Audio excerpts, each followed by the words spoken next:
Karena Sarah nggak punya anak, lama-lama Sarah mengatakan, wahai suamiku Ibrahim, karena kau pengen kali punya anak, menikahlah dengan pembantuku ini si Hajar.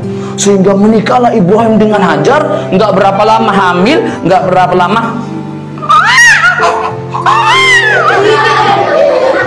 lahirlah seorang anak laki-laki dari ibunda Hajar bernama Ismail. Tapi teman-teman, Ibrahim merenung.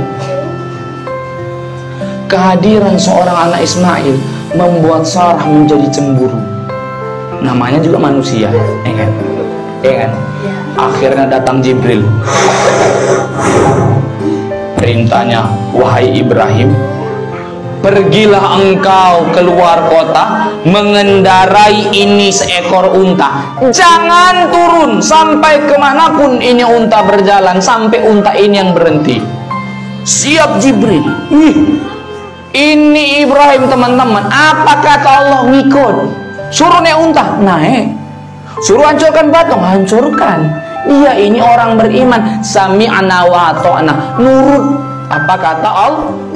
Nurut perintah dari Allah. Maka dia berkata, wahai istriku Hajar. Hajar bukan? Mau diajar? Wahai istriku Hajar, siapkan perlengkapan, kita akan segera hijrah mengendarai unta. Disiapkan kain gendongnya, makanannya, belum kertas.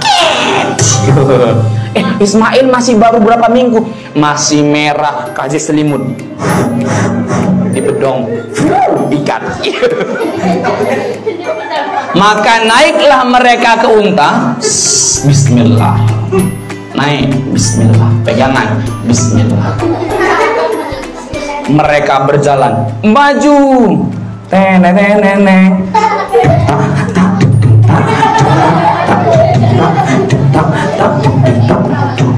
Sangkin lamanya makanan diminum, makanan dimakan, minuman diminum, sampai sudah mau habis. Mendaki gunung tak ada lembah, air pun juga nggak ada, kering semua. Tak sampai jua ke tujuannya. Ada kebun kurma. Ini makanan udah habis. Kebun kurma. Ibrahim tarik talinya. Untanya nggak mau berhenti. Untanya terjalan. Sampai meninggalkan kebun kurma. Adik-adik, tiba-tiba di sebuah lembah yang kering kerontang, tak ada apapun di situ, tak ada air, bahkan tak ada pohon, tak ada hewan. Untanya tiba-tiba berhenti dan menunduk. Ibrahim berkata dalam hati, oh mak, di sini Pak diturunkan Pak. Turunlah Ibrahim dan Hajar menggendong Ismail. Ismail dari berapa hari yang lalu udah nggak minum ASI. Kenapa? Karena bekal sudah habis. Maka apa yang dilakukan oleh Ibrahim alaihissalam? Ibrahim setelah menurunkan Hajar, Ibrahim naik lagi ke atas unta, pergi meninggalkan Hajar dan Ismail. Betul deh, ditinggalkan deh. Kenapa? Perintah Allah nyampe, wahai Ibrahim, dari Jibril, segera tinggalkan Hajar dan Ismail di tempat itu. Begitu Hajar ditinggalkan sama Ibrahim, Ibrahim pergi. Hajar memanggil, wahai suamiku, kenapa kau tinggalkan kami di tempat ini? Ibrahim cuma diam dan berjalan. Wahai suamiku, jawablah, kenapa kau tinggalkan kami di sini? Ibrahim terus melangkah. Pertanyaan yang ketiga, wahai suamiku, apakah kau yang lakukan ini karena perintah Allah Ta'ala? Ibrahim menoleh ke belakang dan berkata, ya, ini perintah Allah. Ya Allah deh, ditinggalkanlah Hajar beserta Ismail dengan Ibrahim yang hatinya sedikit tersayat-sayat.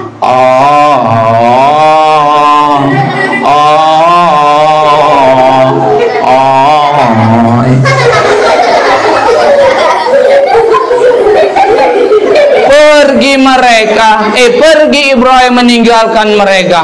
Dek, ini Ismail makin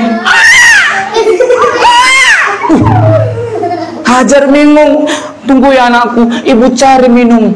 Hajar maka berlari mendaki sebuah gunung namanya Bukit Safa. Naik. Kok mundur ya? Dia naik ke atas, dia nyimak. Nengok dari ujung kiri ke ujung kanan. Tak ada satupun yang lihat dia air, hewan atau orang. Turun lagi dari bukit, pindah ke seberang bukit seberang, Bukit Marwah. Lari lagi. Tengok lagi. Tak ada juga. Sampai pula balik, maju mundur, cantik. Maju mundur 7 kali. Itu Ismail ditinggalkan di tanah. Datang Hajar, sebentar nak, sebentar ya nak, ibu sedang mencari air. Maka dari hentakan tangan, hentakan kakinya Ismail yang nangis mijak-mijak tanah, tiba-tiba tanahnya jadi lembab.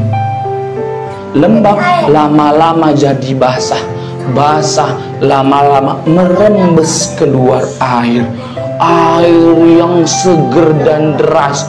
Apa yang dilakukan oleh Hajar? Takut nanti airnya keluar kering habis, maka dikumpulkan dengan tanah, dengan batu. Zam. Jangan pecah. Sini ngumpul. Zam. Sehingga air itu, sumur itu dikenal dengan sumur Zam. Ya Allah. Alhamdulillah. Maka diminumlah oleh Hajar itu air yang seger. Gluk. Suatu ketika Ibrahim pulang mengunjungi kota Mekah, berjumpa dengan Ismail. Ayahku, anakku.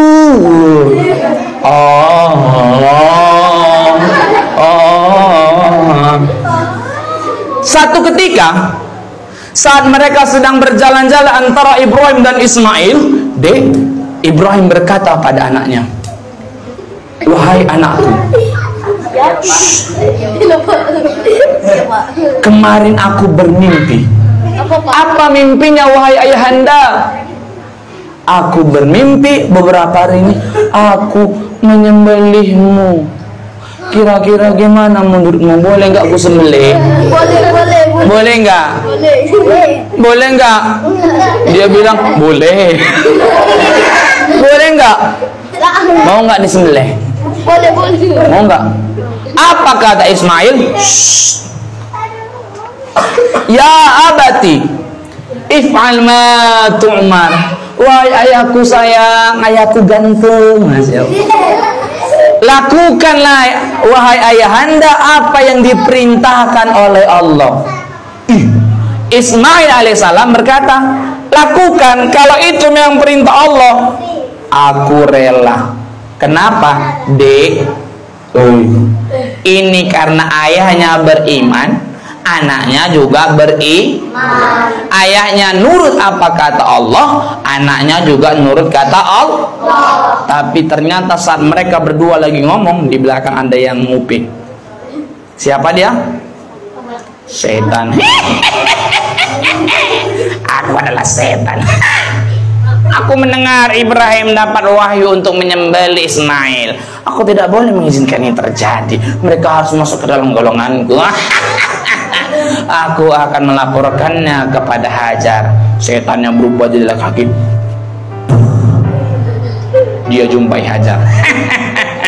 Wahai Hajar, aku mendapat kabar buruk untukmu. Tadi aku mendengar Ibrahim dia sudah bawa pisau dan tali, dia mau menyembelih anakmu Ismail. Jangan izinkan itu terjadi. Apa kata Hajar?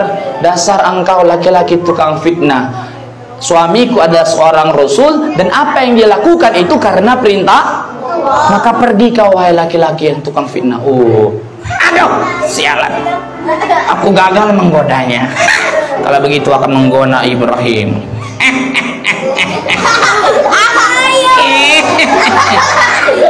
Wahai Ibrahim.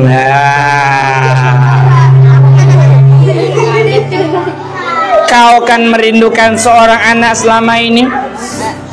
Jangan kau bunuh Ismail. Selama ini kau menginginkan seorang anak. Jangan lakukan itu. Ibrahim juga apa katanya? Ini adalah perintah Allah Ta'ala. Mau disembelih? Ibrahim juga nggak tergoda. Ismail juga tak tergoda. Semuanya rela. Ibrahim sanggup melakukannya, Ismail ikhlas menerima, dan Hajar menyetujuinya. Selagi itu adalah perintah perintah.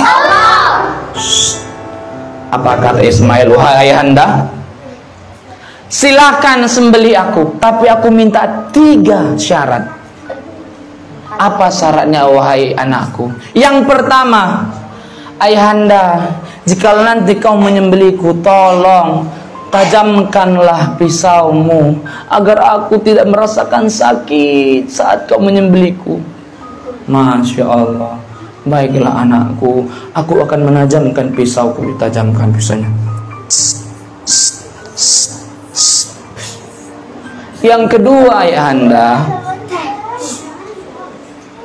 tolong ikat kaki dan tanganku dengan kuat supaya aku tidak meronta saat aku kesakitan. Tolong ayah, kuatkan kaki dan tanganku. Baik, tali diambil, diikatkan. Kaki juga. Sudah, kaki, tangan udah Yang ketiga, apa yang ketiga wahai anakku? Wahai ayahanda, tutuplah wajahku, mataku dengan bajuku ini. Supaya apa? Supaya kau tak sedih melihat wajahku, melihat mataku. Supaya kau lebih mudah melakukan perintah Allah Ta'ala ini. Maka ditutuplah wajah Ismail dengan baju tadina. Dengan berat hati Ibrahim, dengan keikhlasan dalam hatinya, maka pisau didekatkan di lehernya. Setelah diikat kaki tangannya, begitu pisau menyentuh lehernya, pisau yang dingin itu udah kena di kulitnya. Bismillah. Datang malaikat Jibril. Stop Ibrahim, hentikan itu, lepaskan Ismail dan ganti dengan seekor kibas, seekor domba. Tapi perintah Allah, ya, kalian dah lulus ujian. Allah menguji, sebenarnya engkau lebih sayang dengan Allah atau kepada anakmu? Apakah kau sanggup mengorbankan apa yang paling kau cintai untuk Allah? Ternyata kau sanggup mengorbankan anakmu untuk perintah Allah. Maka stop, jangan kau sembelih dia, gantikan dengan kibas ini. Alhamdulillah. Tepuk tangan dulu dong. Masya Allah. Sekarang kita kurbannya pakai orang apa hewan? Orang apa hewan? Seandainya dibilang Allah, berkurbanlah untuk apa yang paling kau cintai. Oh mak, ayah awak tengoklah, cinta nggak mawak? Kalau cinta mawak, mak mati awak disembelih. Ayah, kenapa kau tak menyembelihku? Iya, kau nggak kucintai. Jadi apa kau cintai? Ini ikan cupangku ini.